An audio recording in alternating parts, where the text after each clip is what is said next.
വാവക്കൊരു 1.5 മാസം പ്രായമായപ്പോൾ നമ്മൾ വിചാരിച്ചു ഒന്ന് ബാംഗ്ലൂർ ട്രിപ്പ് അടിച്ചാലോ എന്ന്. 8 മണിക്കൂർ യാത്രയല്ലേ ഉള്ളൂ, ഇൽ ബി ഫൺ എന്നോർത്തു.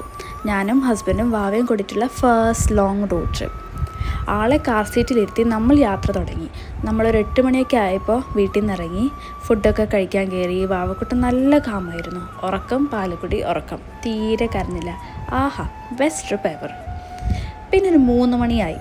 വാവയുടെ പേഷ്യൻസ് ഒക്കെ നശിച്ചു. പിന്നെ അങ്ങോട്ട് കരച്ചിലും പാലുകുടിയും മാത്രമായി. അവരെയും കുറ്റം പറഞ്ഞിട്ട് കാര്യമില്ല. 3 തൊട്ട് 6 മണി വരെ അച്ഛൻ്റെ നെഞ്ചിൽ സുഖമായിട്ട് ഉറങ്ങുന്ന വാവയായിരുന്നല്ലോ. കാറിൽ എങ്ങനെ ഇഷ്ടപ്പെടും. എല്ലാ 30 മിനിറ്റ് നമ്മൾ ബ്രേക്ക് എടുക്കും, പുറത്തിറങ്ങും. അപ്പോൾ അവൻ ഹാപ്പി ആകും. കാറിൽ കാല് കുത്തുമ്പോൾ അവൻ കരച്ചിൽ തുടങ്ങും. അങ്ങനെ 6 മണിക്ക് അവസാനം ബാംഗ്ലൂർ എത്തി. നല്ല അടിപൊളി പീക്ക് ട്രാഫിക് ടൈമിൽ എങ്ങനെയൊക്കെയോ പാലും കൊടുത്ത് കുറച്ചൊക്കെ കരച്ചിലൊക്കെ നിർത്തി. അവസാനം വീട്ടിലെത്തി 8:30-ക്ക്. 8 മണിക്കൂറിന് യാത്ര വെറും 14 മണിക്കൂർ മാത്രം. വീട്ടിലെത്തിയതിന് ശേഷം വാവക്കുട്ടൻ നല്ല ഉറക്കമായിട്ടോ. നമ്മൾ പിന്നെ നെക്സ്റ്റ് ഡേ ആണ് ഇറങ്ങിയത്. ബാംഗ്ലൂരിൽ പിന്നെ നമ്മളൊരു 3 ഡേയ്സ് ഉണ്ടായിരുന്നു. ഫ്രണ്ട്സിൻ്റെ കൂടെ ഒന്ന് ചില്ല് ചെയ്ത് ഫുഡൊക്കെ കഴിച്ച് ഫ്രണ്ട്സിനെ കണ്ട് പാട്ടൊക്കെ പാടി ഐക്കിലൊന്ന് കറങ്ങിയിട്ടൊക്കെ നടന്നു. അവിടുന്ന് തിരിച്ചപ്പോൾ നമ്മളൊന്നും കൂടെ പ്രിപ്പയർഡ് ആയിരുന്നു.